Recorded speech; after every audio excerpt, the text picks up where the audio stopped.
اور وہ کہتے تھے کہ میرا فلاں جو جانور ہے وہ فلاں بت کے لیے ہے. تو اللہ رب العزت نے اس چیز کو بھی رد کیا ہے کہ اپنے جانوروں کو بتوں کے نام پر مقرر نہ کیا کرو. پھر اسی طرح جو کفار تھے، مشرکین تھے، وہ بہت سارے جانوروں کو اپنے لیے خود ہی حلال قرار دے دیتے تھے اور خود ہی حرام قرار دے دیتے تھے. اور بہت سارے ایسے جانور جن کو کفار مشرکین یہ عقیدہ رکھتے تھے کہ یہ جانور فقط مردوں کے لیے ہیں، ان کے اندر عورتوں کا حصہ نہیں ہے. تو اس وجہ سے اللہ رب العزت نے پھر اس سورہ کا نام سورہ انعام رکھا ہے. حاضرین عزیز وقار، سورہ نام کی فضیلت کے متعلق حضرت انس بن مالک رضی اللہ عنہ، آپ کی روایت میں آپ کی گوش گزار کرتا ہوں. آپ فرماتے ہیں کہ جب آقا علیہ السلام پر اللہ رب العزت نے اس سورہ کو نازل فرمایا تو تاجدار کائنات صلی اللہ علیہ وسلم پر جب یہ سورہ نازل ہو رہی تھی تو کثیر تعداد میں خالق کائنات کے ساتھ فرشتوں کو بھی نازل فرمایا. اور وہ فرشتے کیا کر رہے تھے؟ وہ فرشتے اللہ رب العزت کی تصویر بیان کر رہے تھے. اور اتنی کثرت تھی ان فرشتوں کی کہ زمین اور آسمان کے کونے وہ فرشتوں سے بھر گئے. اور ان کی کثرت کی وجہ سے حضرت انس بن مالک رضی اللہ عنہ آپ فرماتے ہیں کہ زمین ہلنے لگی.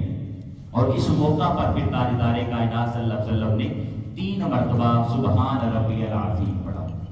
یہ حدیث مبارکہ شعب الایمان کے اندر نقل ہوئی ہے.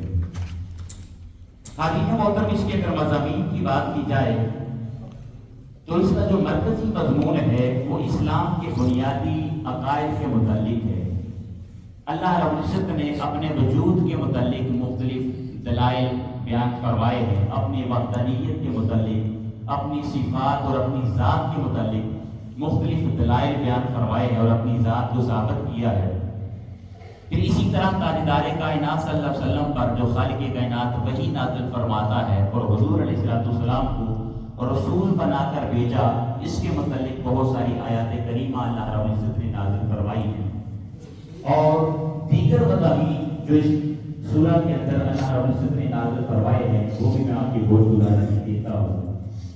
اس سورہ کی آیت نمبر 6 کے اندر خالق کائنات نے ایمان والوں کو مخاطب فرمایا ہے، مسلمانوں کو مخاطب فرمایا ہے اور ارشاد فرمایا کہ زمین کے اندر گھوم پھر کر دیکھو کہ کتنی ہی بستیاں ایسی تھی کہ جہاں پر لوگ بستے تھے لیکن آج وہ بستیاں ویران ہو چکی ہیں. اللہ رب العزت نے ارشاد فرمایا الم یروا کم اہلکنا من قبلہم من قرن مکناہم فی الارض. تم سے پہلے کتنی بستیاں تھیں اس دنیا کے اندر جہاں پر لوگ بستے تھے، وہاں پر رونقیں تھیں، شہر کے شہر آباد تھے، لیکن ہم نے ان کو ویران کر دیا، ان کو تباہ و برباد کر دیا. لہذا اے مسلمانوں، اے مومنوں، تم اس سے عبرت حاصل کرو. پھر اسی طرح حدیث محترم، جیسے میں نے پہلے عرض کیا کہ کفار مشرکین بہت سارے جانوروں کو فقط مردوں کے لیے حلال قرار دیتے تھے اور عورتوں کے لیے حرام قرار دیتے تھے. اللہ رب العزت نے ارشاد فرمایا وَقَالُوا مَا فِي بُطُونِ هَٰذِهِ الْأَنْعَامِ خَالِصَةٌ لِلذُّكُورِنَا. وہ کہتے ہیں کہ اس جانور کے پیٹ کے اندر جو بچہ ہے وہ فقط ہمارے مردوں کے لیے ہے. اور آگے فرمایا وَمُحَرَّمٌ عَلَىٰ أَزْوَاجِنَا. اور وہ جانور ہماری عورتوں کے لیے اور ہماری بیویوں کے لیے وہ حرام ہے. پھر اسی طرح حدیث محترم، اس سورہ کے اندر اللہ رب العزت نے لوگوں کو حکم دیا ہے کہ وہ اپنے والدین کے ساتھ احسان کرے، ان کی اطاعت کرے، ان کی فرما برداری کرے، ان کی باتوں کو مانے. پھر ظاہری اور باطنی بے حیائیوں سے بچنے کا حکم اللہ رب العزت نے بیان فرمایا ہے کہ ظاہری برائیوں سے بھی بچا جائے اور باطنی برائیوں سے بھی بچا جائے. پھر دوستان کی وقار، کفار مشرکین کو کیا کرتے تھے؟ وہ تنگ دستی کی وجہ سے، غربت کی وجہ سے اپنی اولاد کو قتل کر دیتے تھے. آج اگر ہم پاکستان کے حالات کی بات کریں تو دوستان اسی وقار پاکستان کے حالات بھی اب بہت زیادہ ابتر ہیں. جی آئے روز سوشل میڈیا پر ہم دیکھتے ہیں، پڑھتے ہیں، سنتے ہیں جی کہ باپ نے پہلے بچوں کو قتل کیا، اس کے بعد بیوی کو زہر دیا اور اس کے بعد پھر خود زہر کھا کر خودکشی کر لی. اور اسی طرح پھر ہم پڑھتے ہیں کہ ماں نے بچوں سمیت نہر کے اندر چھلانگ لگا دی. یعنی غربت کی وجہ سے لوگ بہت زیادہ پریشان ہیں. اور آپ لوگ کیونکہ یہاں پر پھر بھی حالات تھوڑے سیٹ ہیں, پیسے کی تھوڑی ویلیو ہے, تو آپ سے بھی میں التماس کرنا چاہتا ہوں کہ خدا را اگر آپ کے خاندان میں آپ کا بھائی تھوڑا کمزور ہے, آپ کی بہن کمزور ہے مالی طور پر, یا آپ کا چچا ہے, خالہ ہے, پھوپھو ہے, ماموں ہے, جتنے آپ کے قریبی رشتے دار ہیں, اور اللہ رب العزت نے آپ لوگوں کو توفیق عطا کی ہے, تو آپ کوشش کیا کریں کہ 1 ماہ کے بعد 2 ماہ کے بعد ان کی مالی طور پر تھوڑی بہت مدد کر دیا کریں. اور یہ کیا کرتے تھے کفار اور مشرکین, وہ غربت کی وجہ سے اپنے بچوں کو قتل کر دیتے تھے. یہاں پر سورہ کی آیت نمبر 140 ہے, اللہ رب العزت نے ارشاد فرمایا قد خسر الذین قتلوا اولادهم سفہا بغیر علم وحرموا ما رزقهم اللہ. وہ غربت کی وجہ سے اپنے بچوں کو قتل کر دیتے تھے. اور ہم مسلمان ہیں, ہم کلمہ پڑھنے والے ہیں, حالات انسان پر کبھی خوشحالی کے آ جاتے ہیں, کبھی تنگی کے آتے ہیں, لیکن ہر صورت میں ہمیں اللہ رب العزت کی بارگاہ میں شاکر اور صابر بن کر رہنا چاہیے. پھر اسی طرح حاضرین عزیز وقار, اس سورہ میں جو آخری مضمون اللہ رب العزت نے بیان فرمایا ہے وہ حضرت ابراہیم علیہ السلام اور ان کی قوم کا واقعہ بیان کیا ہے. آپ جانتے ہیں حضرت ابراہیم علیہ السلام وہ بتوں کی پوجا نہیں کرتے تھے, اور قرآن کریم میں ارشاد فرمایا وَإِذْ قَالَ إِبْرَاهِيمُ لِأَبِيهِ آزَرَ أَتَتَّخِذُ أَصْنَامًا آلِهَةً. حضرت ابراہیم علیہ السلام اپنے والد, اور یہاں پر جو ذکر ہوا ہے والد جو نام ہے وہ آزر ہے, لیکن ائمہ تفسیر بیان کرتے ہیں کہ آزر حضرت ابراہیم علیہ السلام کے والد نہیں تھے, بلکہ وہ آپ کے چچا تھے.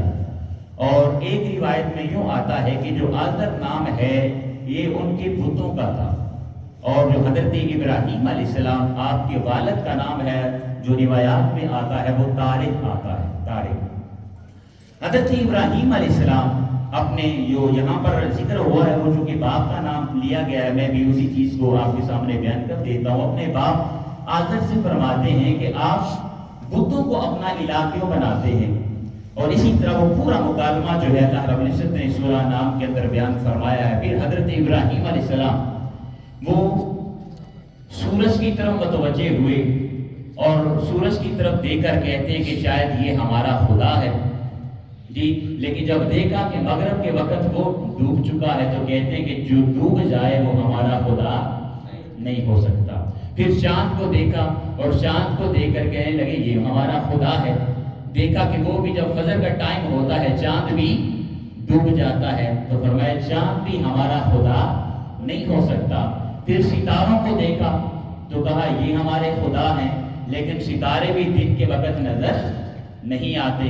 تو اس کے بعد حضرت ابراہیم علیہ السلام آپ کا عقیدہ کیا تھا, آپ کا عقیدہ کیا تھا, انی وجہت وجہی للذی فطر السماوات والارض حنیفا وما انا من المشرکین.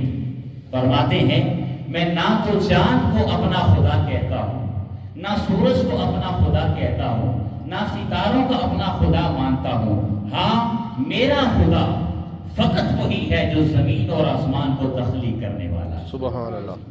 جس نے زمین کو بھی پیدا کیا اور جس نے آسمان کو بھی پیدا کیا, جس نے اس کائنات کو تخلیق فرمایا ہے, میں اس خدا کو ماننے والا ہوں. اور آگے کیا بیان کیا, وما انا من المشرکین, اور میں مشرکین میں سے نہیں بلکہ میں خدا کی ذات کو واحد مانتا ہوں, جس کا مانتا ہوں. یہ خلاصہ سورہ نام کا میں نے آپ کی ہوش گزار کر دیا. اسی طرح حاضرین محترم ہم سورہ اعراف کا بھی تھوڑا سا تعارف پڑھ لیتے ہیں. اس کا جو مقامی نزول ہے ائمہ بیان کرتے ہیں اللہ رب العزت نے سورہ اعراف کو مکہ المکرمہ کے اندر نازل فرمایا, اور ایک روایت میں آتا ہے کہ 5 آیتیں جو ہیں وہ مدینہ منورہ میں نازل ہوئی ہیں, اور باقی جتنی سورہ مبارکہ ہے اللہ رب العزت نے اس کو مکہ المکرمہ میں نازل فرمایا. سورہ اعراف کے 24 رکوع ہیں اور 206 آیات کریمہ ہیں. آپ جانتے ہیں کہ سورہ کا نام ہے اعراف. بولیے ذرا کیا ہے اعراف. اعراف جنت اور دوزخ کے درمیان ایک مقام ہے جو بہت زیادہ بلند ہے. آپ آسان لفظوں میں سمجھنا چاہیں تو آپ یوں بھی کہہ سکتے ہیں کہ جنت اور دوزخ کے درمیان ایک دیوار ہے جس کو آراف کہا جاتا ہے، اور اس پر وہ لوگ موجود ہوتے ہیں جن کو جنت میں جانے کی امید ہوتی ہے۔ اب یہاں پر کیونکہ اللہ رب العزت نے اس سورہ کی آیت نمبر 46 کے اندر ان کا تذکرہ فرمایا ہے، وَبَيْنَهُمَا حِجَابٌ وَعَلَى الْأَعْرَافِ رِجَالٌ يَعْرِفُونَ، ان کا ذکر کیا ہے، اس لیے اس سورہ کا نام سورہ آراف رکھا گیا ہے۔ اس سورہ کی فضیلت کے متعلق سیدہ عائشہ صدیقہ سلام اللہ علیہا آپ بیان فرماتی ہیں کہ تاجدار کائنات صلی اللہ علیہ وسلم نے ارشاد فرمایا، جس شخص نے قرآن پاک کی پہلی 7 بڑی سورتوں کو یاد کر لیا، ان کو حفظ کر لیا اور ان کی تلاوت کرتا رہا تو خالق کائنات اس کو اپنی بارگاہ سے کثیر اجر و ثواب عطا فرمائے۔ سبحان اللہ۔ اور یہ جو سورہ آراف ہے یہ بھی انہی 7 سورتوں میں شمار ہوتی ہے۔ اس کے مضامین میں خلاصتاً آپ کی گوش گزار کر دیتا ہوں۔ سورہ آراف کے اندر کثرت کے ساتھ اللہ رب العزت نے انبیاء کرام کے واقعات بیان فرمائے اور ان کے حالات کو بیان فرمایا ہے۔ پھر ان کی جو قومیں تھیں، آپ جانتے ہیں کہ جتنے بھی انبیاء کرام تشریف لاتے رہے وہ تبلیغ کرتے رہے، لیکن ان کی جو قومیں تھیں وہ ان کا ہمیشہ انکار کرتی رہی۔ جب ایک آخری حد تک وہ قوم انکار کرتی ہے اس نبی کا بھی اور خالق کائنات کا بھی، تو اللہ رب العزت بالآخر اس قوم پر کیا کرتا؟ اپنا عذاب نازل فرما دیتا۔ تو کثرت کے ساتھ سورہ آراف کے اندر اللہ رب العزت نے انبیاء کرام اور ان کی قوموں کے واقعات کو بیان فرمایا ہے۔ پھر رب کائنات نے قرآن کریم کے متعلق کلام فرمایا اور ارشاد فرمایا کہ جو قرآن ہے یہ اللہ رب العزت کا کلام ہے۔ یہ کس کا کلام ہے؟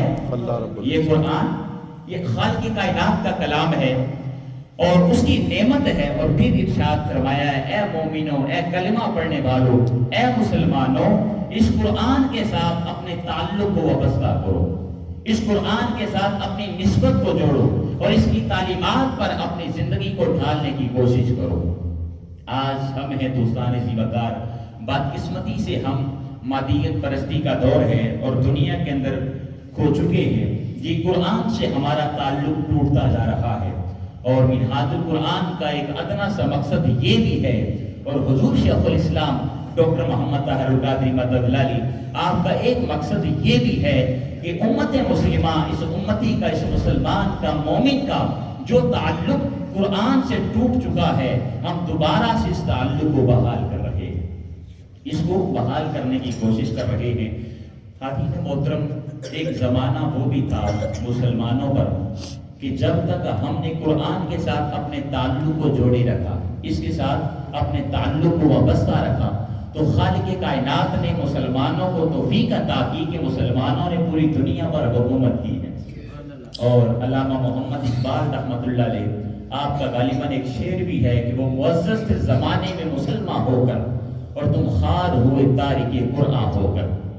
یہ مسلمانوں نے جب تک قرآن کے ساتھ اپنی نسبت کو جوڑے رکھا تو خالق کائنات نے ان کو تمام لوگوں کے اندر عزت عطا فرمائی۔ وہ معزز تھے، لیکن جب سے مسلمان قرآن سے دور ہوتے جا رہے ہیں، آج دیکھیں کہ اسلام اپنے دیش کے اندر ہی پردیسی ہو چکا ہے۔ جی کوئی اسلامی ملک دوسرے اسلامی ملک کی مدد نہیں کر رہا، ہر شخص کو اپنی پڑی ہے، ہر قوم کو اپنی پڑی ہے، تو خدارا ہمیں دوبارہ سے اس قرآن کی طرف پلٹنے کی ضرورت ہے۔ اور اللہ رب العزت نے ارشاد فرمایا، اتبعوا ما انزل الیکم من ربکم، اے لوگو جو رب نے نازل کیا ہے تمہاری طرف اس کی اتباع کرو، اس کی پیروی کرو۔ آج ہم سائنس کو تو مانتے ہیں، میڈیکل کو مانتے ہیں، میں یہ نہیں کہتا نہیں ماننا چاہیے، میڈیکل کو مانے، سائنس کو مانے، فزکس کو، کیمسٹری کو۔ ہم ڈاکٹر نسخہ لکھ کر دیتا ہے، مجھے بتائیے کسی اور تحقیق کرنے کی ہمیں ضرورت پیش آتی ہے، یا وہ نسخہ ہم کسی اور ڈاکٹر کے پاس لے کر جاتے ہیں، جی بتائیے یہ نسخہ ٹھیک ہے یا نہیں ہے؟ بلکہ کیا ہوتا ہے، ہم آنکھیں بند کر کے ڈاکٹر کے اس نسخے پر عمل کرنا شروع کر دیتے ہیں۔ دوستان زیبکار، اگر ہمیں ڈاکٹر پر اتنا یقین ہے کہ اس نسخے پر ہم اپنی میڈیسن خریدتے ہیں، دوا خریدتے ہیں اور اپنے مرض کو دور کرنے کی کوشش کرتے ہیں، تو پھر دوستان اسی وقار ضرورت اس امر کی ہے کہ ہمیں قرآن کی طرف بھی رجوع کرنا پڑے گا، قرآن کی تعلیمات پر اپنی زندگی کو ڈھالنے کی کوشش کرنا ہوگی۔ پھر اسی طرح اللہ رب العزت نے سورہ اعراف کے اندر قیامت کے دن اعمال کا وزن کیا جائے گا اس کو بیان کیا ہے اور فرمایا والوزن یومئذ الحق، ہر انسان کا وزن کیا جائے گا اس کے اعمال کا۔ دنیا کے اندر جس نے نیکی کی ہے، برائی کی ہے، جو جو کام اس نے سر انجام دیا ہے، قیامت والے دن اس کے نامہ اعمال کو تولا جائے گا۔ اور ہاں جس کے نامہ اعمال اور جس کی نیکیاں وہ باری ہوں گی تو خالق کائنات ان کو جنت کی خوشخبری سنا دے گا، اور جن کی دوستانی سی وقار برائیاں وہ وزنی ہوں گی تو آپ جانتے ہیں کہ اس کا انجام کیا ہوگا۔ پھر اسی طرح اس سورہ کے اندر اللہ رب العزت نے حضرت آدم علیہ السلام اور ابلیس کا واقعہ بیان کیا ہے۔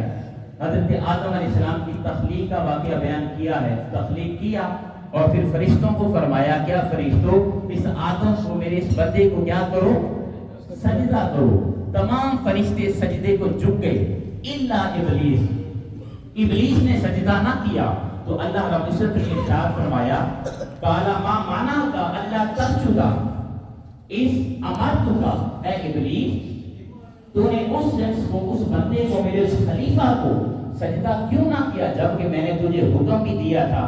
اب آگے جو اس نے دلیل پیش کی ہے اس کو سنیے گا اور پھر تھوڑا سا ہمیں اپنے گریبان میں بھی جھانکنے کی ضرورت ہے۔ دلیل کیا پیش کرتا ہے شیطان؟ اور ابلیس کہتا ہے قال انا خیر منہ، کہتا ہے کہ باری تعالیٰ میں ان سے افضل ہوں۔ دلیل کیا پیش کی؟ کہتا ہے خلقتنی من نار و خلقتہ من طین، باری تعالیٰ تو نے مجھے آگ سے پیدا کیا ہے اور اس خلیفہ کو تو نے مٹی سے پیدا کیا ہے۔ آگ جو کہ بلند ہوتی ہے، مٹی نیچے ہوتی ہے۔ کہتا ہے کہ باری تعالیٰ میں افضل ہوں، لیکن یہ نہ دیکھا کہ حکم کون سی ذات دے رہی ہے سجدہ کرنے کی۔ فرشتے جھکے، انہوں نے فرما برداری کی تو خالق کائنات نے ان کو نواز دیا۔ لیکن دوستان سی وقار شیطان ابلیس اس نے خالق کائنات کی نافرمانی کی تھی تو خالق کائنات نے، حالانکہ آپ شاید جانتے ہوں کہ جو ابلیس تھا کہ اتنی زیادہ اس نے عبادت کی تھی کہ زمین کا کوئی ایسا کونا نہیں تھا، کوئی ایسی جگہ نہیں تھی جہاں پر ابلیس نے سجدہ نہ کیا ہو۔ جی بہت زیادہ عبادت گزار تھا اور اللہ رب العزت نے اس کو فرشتوں کا بھی سردار بنا دیا تھا، لیکن کیا ہے، غرور کیا، تکبر کیا۔ تو پتہ یہ چلا اگر انسان تکبر کرے گا، خواہ وہ کسی بھی مقام پر فائز ہو، تو خالق کائنات اس کو پھر سے زیرو پر کر دے گا، نیچے گرا دے گا۔ اور اس میں سے ایک پوائنٹ میں اپنے لیے بھی عرض کر رہا ہوں کہ خدارا آج ہم انسان ہیں تو ہمیں بھی اپنی ذات پر تکبر کرنے کی ضرورت نہیں ہے۔ ایک لیکچر میں میں نے آپ کے سامنے بیان کیا تھا کہ ہم چونکہ برادریوں کا بڑا تکبر کرتے کہ جی میں فلاں ہوں، میں فلاں ہوں، میں فلاں ہوں۔ نہیں دوستان سی وقار، ساری مخلوق کس کی ہے بولیے؟ اللہ رب العزت کی ہے۔ اور خالق کائنات نے ارشاد فرمایا کہ میرے نزدیک بلند وہ ہے اور میرے نزدیک وہ شخص عزیز ہے جو ہمیشہ تقوی اختیار کرنے والا ہے، جو متقی ہے، پرہیزگار ہے، میری اطاعت کرنے والا ہے، میری فرما برداری کرنے والا ہے، تاجدار کائنات صلی اللہ علیہ وسلم ان کی سنت اور سیرت پر عمل کرنے والا ہے۔ فرمایا کہ میرے نزدیک وہ شخص میری بارگاہ میں زیادہ قریب ہے۔ پھر اسی طرح حدیث محترم اللہ رب العزت نے کفار اور مشرکین کے اخروی انجام کو بیان کیا ہے اور ارشاد فرمایا ہے کہ جنہوں نے میری آیات کو جھٹلایا تو ان کے لیے آسمان کے دروازے نہیں کھولے جائیں گے اور نہ ان کو جنت کے اندر داخل کیا جائے گا۔ اب جنت کے اندر داخل کرنے کی مثال اللہ رب العزت نے کیسے بیان فرمائی؟ فرمایا حتی یلج الجمل فی سم الخیاط، فرمایا کہ جس طرح اونٹ سوئی کے سوراخ میں سے نہیں نکل سکتا، اسی طرح کفار اور مشرکین وہ جنت کے اندر داخل نہیں ہو سکتے۔ تفصیل کے اندر آپ پڑھنا چاہیں تو پڑھ سکتے ہیں، چونکہ وقت کم ہوتا ہے اور یہاں پر ہم چونکہ خلاصہ ہی بیان کرتے ہیں۔ پھر اسی طرح قیامت کے دن ایمان والوں کے حالات اس کو بیان کیا گیا ہے۔ اللہ رب العزت ان کو جنت عطا فرمائے گا، پھر جنت کی کون سی صفات ہیں اس کا ذکر کیا گیا ہے۔ پھر جہنمیوں اور اعراف والوں سے ہونے والی گفتگو، جو اعراف والوں نے جو درمیان میں ایک دیوار ہے، جنت اور دوزخ کے آراف والوں نے جو جہنمیوں سے گفتگو کی ہے اس کو بھی بیان کیا گیا ہے۔ پھر اسی طرح حضرت آدم علیہ السلام کا جس طرح واقعہ بیان کیا گیا ہے، میں نے پہلے عرض کیا کہ سورہ کے اندر کثرت کے ساتھ اللہ رب العزت نے انبیاء کرام اور ان کی قوموں کا ذکر فرمایا ہے۔ اس میں حضرت نوح علیہ السلام اور ان کی قوم کا تذکرہ بھی کیا گیا ہے۔ اب میں واقعہ تو بیان نہیں کر سکتا چونکہ وقت کم ہے، میں بس اشارتاً یہ آپ کو چیزیں پہنچا دیتا ہوں۔ پھر اسی طرح حضرت ہود علیہ السلام جو قوم عاد کی طرف بھیجے گئے تھے، اللہ رب العزت کے نبی بن کر آئے تھے، ان کا واقعہ بیان کیا گیا ہے۔ پھر حضرت صالح علیہ السلام اور ان کی قوم کا واقعہ بیان کیا گیا ہے۔ پھر حضرت لوط علیہ السلام، اب یہ جتنے بھی انبیاء کرام کے واقعات ہیں اور ان کی قوموں کے واقعات ہیں، یہ اللہ رب العزت کے برگزیدہ نبی تھے، رسول سے یہ خالق کائنات کی توحید کی طرف بلانے والے تھے، اللہ رب العزت کی طرف بلانے والے تھے، لیکن ان کی قوموں نے نہ تو خدا کی ذات کو مانا اور نہ ان انبیاء کرام پر ایمان لائے، نہ ان کو اللہ کا نبی تسلیم کیا، نہ اللہ کا رسول تسلیم کیا۔ تو پھر اس کے بدلے میں خالق کائنات نے ان پر عذاب نازل فرمائے ہیں، وہ سارے عذاب اللہ رب العزت نے اس کے اندر بیان فرمائے ہیں۔ پھر اسی طرح حضرت شعیب علیہ السلام اور ان کی قوم کا ذکر ہے، حضرت موسیٰ علیہ السلام اور فرعون کا واقعہ بیان کیا گیا ہے۔ پھر اسی طرح حضرت موسیٰ علیہ السلام اور بلعام بن باعور کا واقعہ اس سورہ کے اندر بیان کیا گیا ہے۔ آپ کوشش کیا کریں کہ یہاں پر جو کچھ سنتے ہیں اس کو گوگل کر لیا کریں، یا قرآن پاک کی کوئی تفسیر اس کو اپنے موبائل کے اندر انسٹال کر لیں، تو اس کا بھی جا کر تھوڑا بہت مطالعہ کریں تفسیر کے لیے، چونکہ ہمارے پاس وقت کم ہوتا ہے، اس لیے ہم فقط آپ کے سامنے خلاصہ ہی بیان کر سکتے ہیں۔ اللہ رب العزت کی بارگاہ میں التجا کرتے ہیں، باری تعالیٰ ہم نے جو کچھ سنا سنایا اس پر ہمیں عمل کرنے کی توفیق عطا فرما۔ وما علینا الا البلاغ المبین۔ آج کی افطاری ہمارے ساتھی میں حافظ قرآن کے محترم المقام محترم مسعود عالم صاحب ان کی طرف سے ہے، ان کے لیے دعا کرتے ہیں۔ اور اکرم صاحب ان کے بارے میں آپ کہہ سکتے ہیں؟ محترم اسحاق صاحب، ان کی والدہ پاکستان میں انتقال کر چکی ہیں، ان کے لیے بھی دعائے مغفرت کرنی ہے۔ جلدی سے آپ سورہ فاتحہ سورہ اخلاص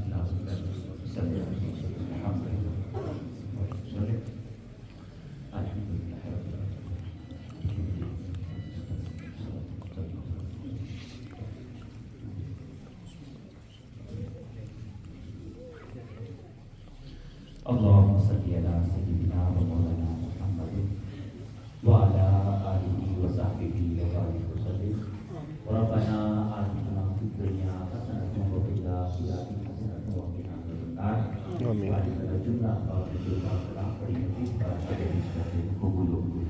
آمين حضور نبی کریم صلی اللہ علیہ وسلم کی بارگاہ میں توبۃ نذرانہ عقیدۃ ہدیۃ پیش کرتے ہیں، قبول و منظور فرما۔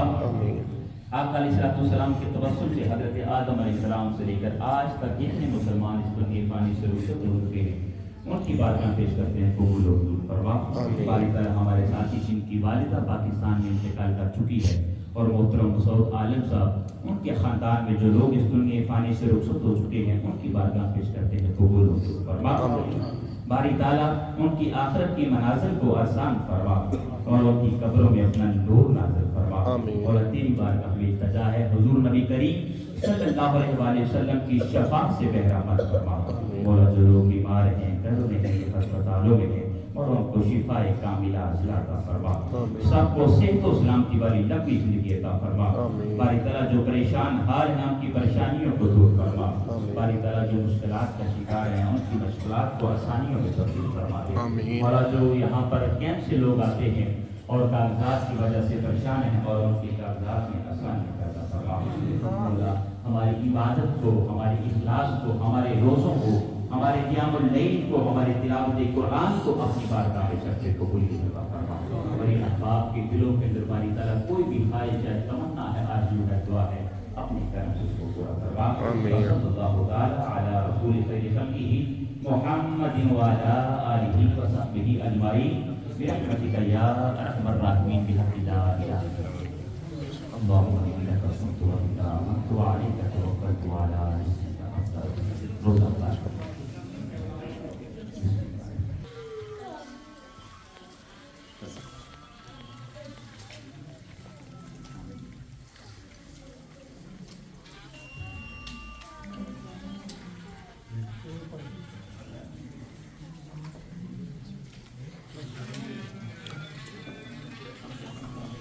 اذان اور نماز دونوں میں دیا اللہ اکبر اللہ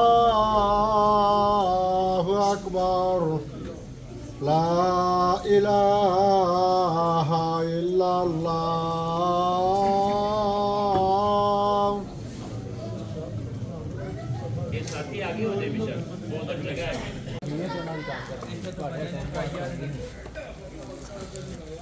ساڑھے چکو بنا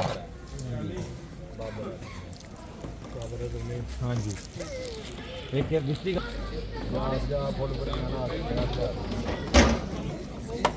ماشاء اللہ ماشاء اللہ ماشاء